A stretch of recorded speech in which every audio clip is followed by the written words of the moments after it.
수원시 12선거구를 지역구로 두고 있는 더불어민주당의 이병숙 경기도의원 만나보겠습니다. 환영합니다. 네, 반갑습니다. 네, 어서 오십시오.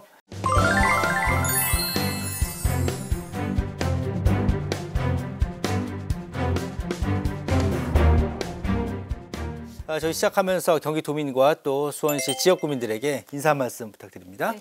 안녕하세요. 경기도의 필수 비타민이 되고 싶은 이병숙 도의원입니다. 저는 영통 2동, 3동 그리고 망포 1, 2동을 지역구로 갖고 있는데요. 경기도 의회에서는 기획재정위원회에서 일을 하고 있고 또 경기도 더불어민주당 원내 부대표를 하고 있습니다. 네, 목소리가요. 네. 듣기 좋은 목소리, 들으면 기분 좋은 목소리인데요. 성우 같은 느낌도 있어요. 아유, 무슨요. 목소리 좋다는 말씀 많이 들으시죠? 아니요, 전혀 처음 듣고요. 아유, 감사합니다, 진짜. 예. 겸손의 말씀이신데요. 네. 제가 그래도 약간 이쪽으로는 전문가인데 음성이 상당히 좋으십니다. 네, 듣기 좋고 들으면 뭐 기분 좋아지는 그런 목소리 같아요. 네, 자, 활력 넘치는 인사로 시작을 해봤습니다. 수원시 의원을 거쳐서 이제 네네. 도의회에 입성을 하셨습니다. 네. 벌써 한 10개월 좀 넘었네요. 그렇죠, 예. 그 정도 됐는데 그동안의 소회를 좀 먼저 들어볼까요? 네. 예. 제가 수원시 의원은 비례대표로 처음에 입성을 했습니다. 네. 그래서 비례대표는 사실은 지역구가 없기 때문에 그 의정활동, 의회에서의 의정활동만 열심히 했었습니다. 네. 그러다가 이제 경기도 의원은 그 지역구 활동까지 하게 됐습니다. 그래서 예. 좀 많이 바빠졌고요. 그리고 또 영역도 또 수원시뿐만이 아니라 경기도 31개군을 네. 다 관할하는 그런 도의원이 돼서 임무도 너무 책임도 막중하고 그렇습니다. 네, 뭐 정신없이 네. 10개월 정도 지나갔겠네요. 예, 그렇습니다. 예. 예. 파악하는 데만 해도 시간이 많이 걸리더라고요. 네. 예. 뭐 그래도 열심히 활동하셨으니까 좀 네네네. 성장했다 이런 느낌 스스로 받으시죠? 그렇죠. 그래서 예. 이런 커다란 곳에서 제가 활동을 하고 있으니까 더욱더 가슴이 뛰고 네. 힘이 납니다. 예, 예. 보기 좋습니다. 예. 자, 이제 본격적으로 좀 얘기를 나눠보죠. 최근에 본회의를 통과한 인상적인 조례가 있던데요. 네. 경기도 캠프 그리브스 역사공원 활성화에 관한 조례안입니다.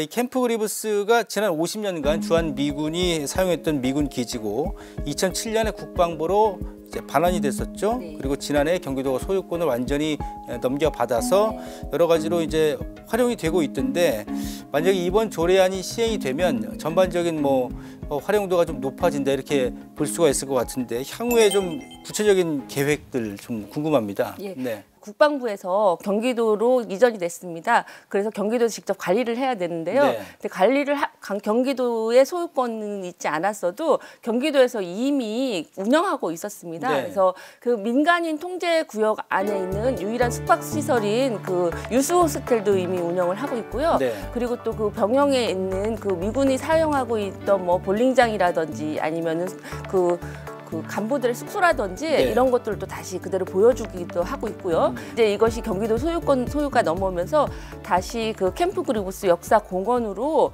더 크게 조성을 하려는 계획을 가지고 있고요. 네. 그래서 그것을 위해서 이제 기반 시설이라든지 환경도 정비하고 있고 또 그 관광객들이 이용할 수 있는 편의시설도 새로 조성을 하고 있습니다. 그래서 네. 여기가 이제 경기 북부가 사실은 지금 많이 발전이 안 돼 있잖아요. 예. 그래서 경기 북부의 발전을 견인치 할 수 있는 관광 시설의 거점으로 마련을 하려고 노력하고 있습니다. 예. 어쨌든 이게 관광 그 거점으로 이제 그 성장을 좀 하려면 네. 개발도 개발인데 이제 이동하고 이런 부분들 네, 네.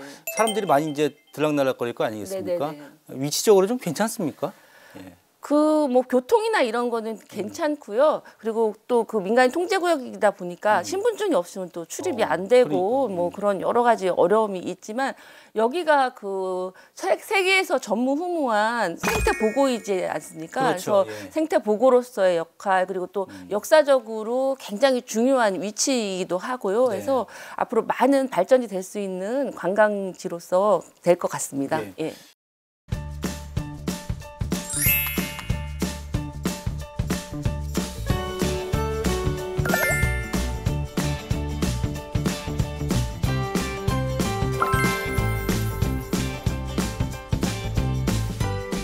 자, 이제 지역구 얘기를 좀 해보겠습니다. 네. 앞서 말씀해 주신 것처럼 영통의 2, 3동, 망포 1, 2동을 두고 계신데 영통하면 오래전부터 이어져 오고 있는 지역 현안 문제가 있는데 바로 수원 자원회수시설 이전 문제입니다. 흔히 말해 이제 그 소각장이라고들 표현들 많이 하는데 어떤 문제와 배경이 좀 있습니까? 그 소각장이 처음에 생겼던 시절에는 좀 발전이 덜 돼서 거기 아파트가 그렇게 많은 아파트가 있지는 않았거든요. 네. 근데 지금 아파트 안에 인구가 정말 많은 아파트 안에 소각장이 위치해 있는 겁니다. 더군다나 내구 연한이 다 지나서 이거를 폐쇄해야 되고 한다고 주장을 하고 주민들이 하고 있고 이전을 해야 된다고 주장을 하고 있는데 그 주장은 너무 타당성이 있다고 봅니다. 그래서 이제 새로 당선되신 이재준 시장님, 수원시장님께서 당선되시자마자 시민 공론화위원회를 열고 그리고 이전을 결정을 했습니다. 네네.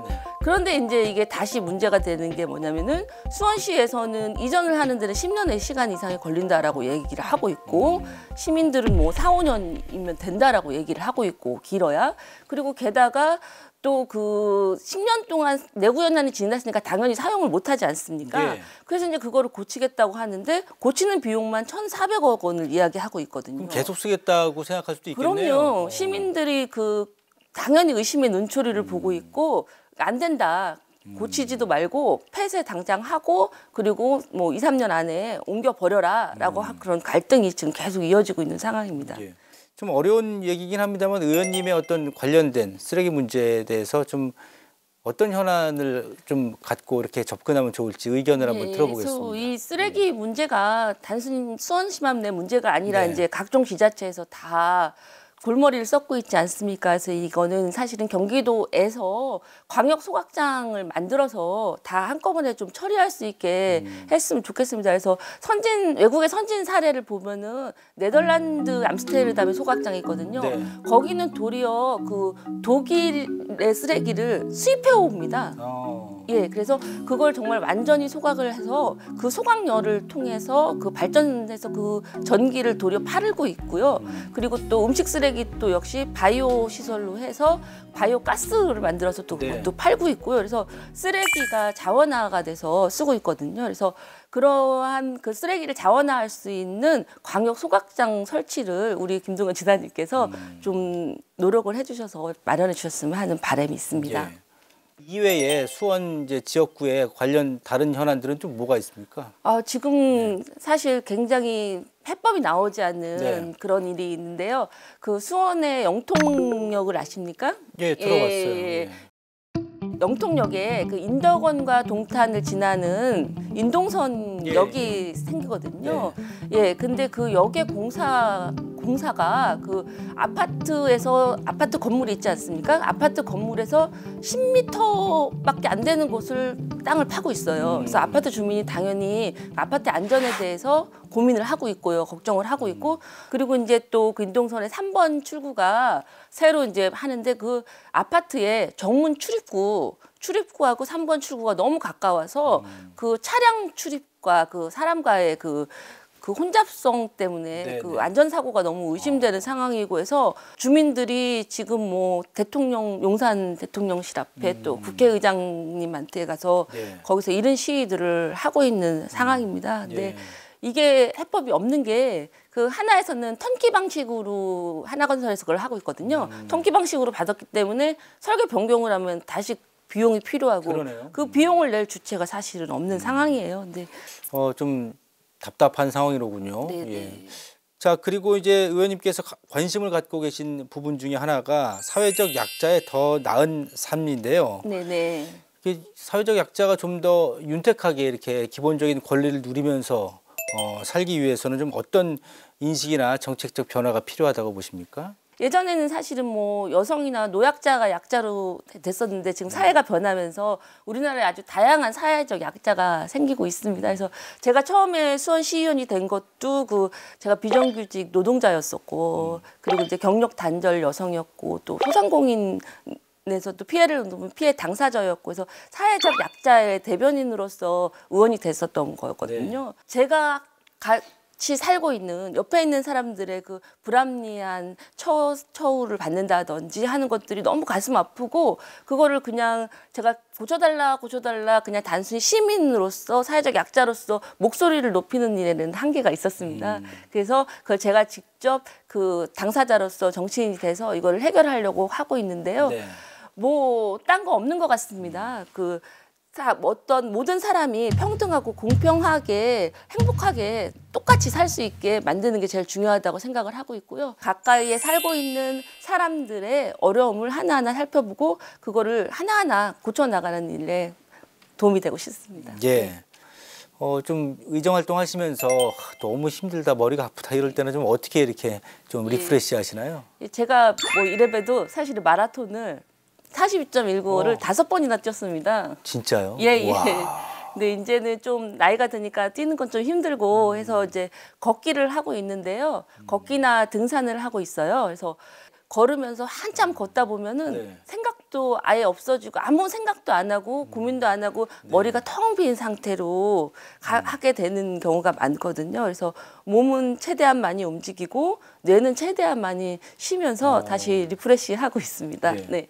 자, 이제 도의원 이제 벌써 1년 가까이 지나갔어요. 3년 네네네. 정도 더 남은 건데 하고자 하시는 일도 많으실 거고 계획도 있으실 텐데 네. 끝으로 정면 카메라 보시고 앞으로 남은 의정활동 각오와 계획 한 말씀 부탁드립니다. 그 도의원이 되고 나서 도의원으로서 할 수 있는 역할과 일을 찾는 데만 해도 우왕좌왕하다가 지금까지 10개월의 시간이 다 지났습니다. 제가 맡고 있는 상임위원회 기업재정에서 하고 있는 일조차도 이제서야 파악이 됐습니다. 경기도의 인구 문제를 해결할 수 있는 인구정책 기본 조례를 이번에 발의하려고 합니다. 이 일부터 해놓고 또 다음 일을 찾아서 열심히 하겠습니다. 경기도민을 위해서 열심히 뛰겠습니다. 고맙습니다.